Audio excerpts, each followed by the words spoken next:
D'abord, je voudrais attirer votre attention sur le fait qu'il y a le rassemblement que nous avons sur Amiens. Il y avait les 300 ce matin à Abbeville. Il y a les salariés de Bonduelle qui sont en piquet de grève devant leur usine, avec un gréviste sur deux, une production paralysée.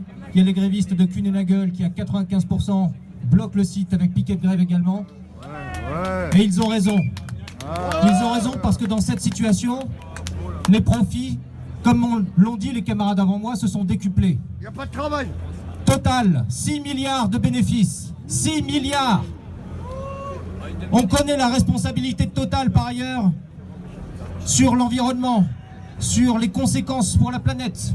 On connaît la responsabilité de Total quand elle, aujourd'hui, dit qu'il n'y a pas de quoi augmenter les salaires. Eh bien, ces augmentations, effectivement, il va falloir aller les chercher. Il va falloir aller les chercher dans la grève. Il va falloir aller les chercher dans l'unité la plus large. Aujourd'hui, nous sommes une intersyndicale qui appelons à la grève nationalement sur la question des salaires. J'espère que la prochaine journée, d'autres encore se joindront à nous.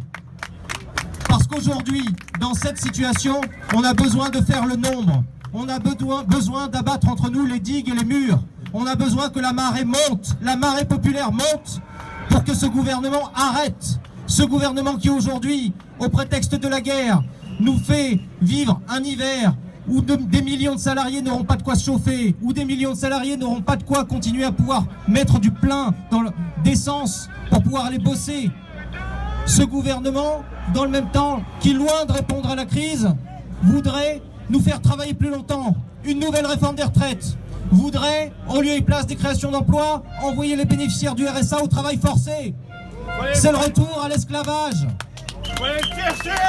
Pour le droit de vivre, et même pas vivre dignement, parce qu'on ne vit pas dignement avec le RSA. Non. À tous ceux qui disent qu'on peut vivre dignement avec le RSA, eh bien démissionnez, faites-le, on verra. On va faire travailler ces salariés-là gratuitement, en lieu et place d'embauche, en lieu et place de création d'emplois. C'est ça le projet de ce gouvernement. Le projet de ce gouvernement qui, par ailleurs, dans une situation où il y a une vague de licenciements invisibles, les licenciements pour inaptitude, les gens qui ont le dos, le corps brisé par le travail. Et c'est à ces gens-là qu'il va falloir dire, vous allez travailler plus longtemps. Alors aujourd'hui, c'est un point de départ, mais j'espère qu'on va continuer. Il y a d'autres initiatives dans le paysage. Il y a la marche du 16 octobre, qui est en discussion dans le paysage avec de nombreuses organisations. Sur notre plan, nous avons pris notre responsabilité, nous y participerons. Il y a la construction nécessaire, entreprise par entreprise, de la grève parce qu'il n'y aura pas d'autre solution à un moment que la question du blocage de ce gouvernement, la question du blocage de ce patronat, qui ne veut rien entendre et qui n'entendra raison que si nous le débordons par le nombre. Alors aujourd'hui, nous sommes nombreux, c'est un bon point de départ, soyons encore plus nombreux demain dans la grève, dans les entreprises.